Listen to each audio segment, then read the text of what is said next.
Now obviously if Tommy's really protecting his head, I want to be kicking him in the groin, I want to be punching underneath his arms, I want to be kicking his knees, I want to be destroying his base. But I may want to get to the control centre as well, and one way to do that is to smash with the hammer. So if I do it on Tommy covers his head, I'd use my right diagonal hammer to smash through his forearm area in order to make that little space here for a lead upward elbow towards his jaw throat line. So it would be like jab, smash, step in, lead upward elbow, hitting anything along the centre line, sternum, throat, face. Tommy's going to do that one first. He gives me a jab. I give him a TP shape like this. I don't want to put the pads on my head because he will hammer through my jaw and cause me some damage. So my hands are in front in a TP shape, and I'm going to let him knock this one down and then place this pad here so he can do his upward elbow. Gives me a jab, hammers, steps in, drives that elbow up underneath. I just catch it on that hand. Again, please. Jab, I make this TP shape, hammer, step in. Now he's being really nice, really gentle on my arm, which is nice. But he wants to hammer it, because if he hammers it, look what happens to my head. Because I'm tense and I'm protecting my head, this actually brings my head into his elbow. So make sure you actually do bash your partner's arm a little bit. Jab, hammer, step in, upward elbow. Great. Sometimes though, when you do that, the person does what I'm doing with the pad. Essentially, they put this in the way, they put a hand in the way because they don't want to get elbowed. Tommy can then, because my arm is still extended, take the bicep, elbow to the bicep, which is now a destruction, sort of a gunting type motion to the bicep. Follow it with a scoop to get a dominant angle and move to my back. What it looks like if I do it to Tommy is I go jab, hammer, and then this left upward elbow comes into his bicep area because he's protecting his face. So he's put this hand here.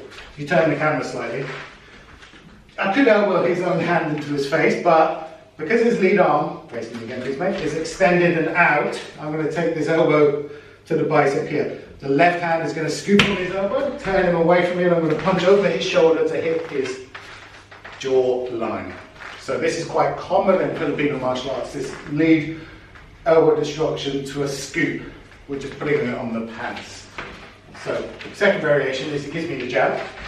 He steps in and hammers, but I protect here. So he's going to drive his elbow more towards my bicep. Scoop with the left hand, throw me off balance as I turn to face. I eat that. That could be a punch, could be a palm, could be a rake, could be an elbow. It depends on range and choice of technique that he chooses.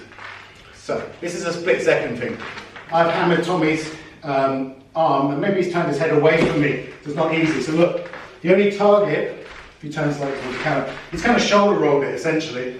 So I can't easily reach his head, but I can reach his bicep with that elbow and then go straight to the scoop. And that is such a great technique. This 1-2 destruction scoop works really, really well.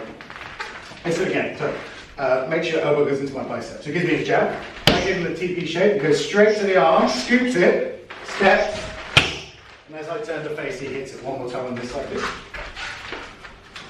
So ideally, we want to drive this elbow right into his sternum, windpipe, or jaw.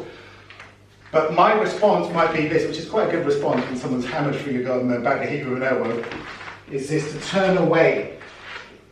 Use my lead shoulder as a shield, so now the elbow is not going to go into my throat or face, but look, my arm is left behind. So this is not a first choice. In Filipino martial arts, you want to cause as much damage to the person as possible. So the first ideal target would be for me to hit Tommy right in the throat with this, because that could be a fight stopper. But Tommy, as he sees this elbow approaching, his shoulder rolling, I'm going to hit the nearest target that I can do, which is right in the bicep. And that's going to slightly slow down anything that he does with that arm. Not much, but it's going to keep him slightly busy. Notice how I'm also protected. Throw you across.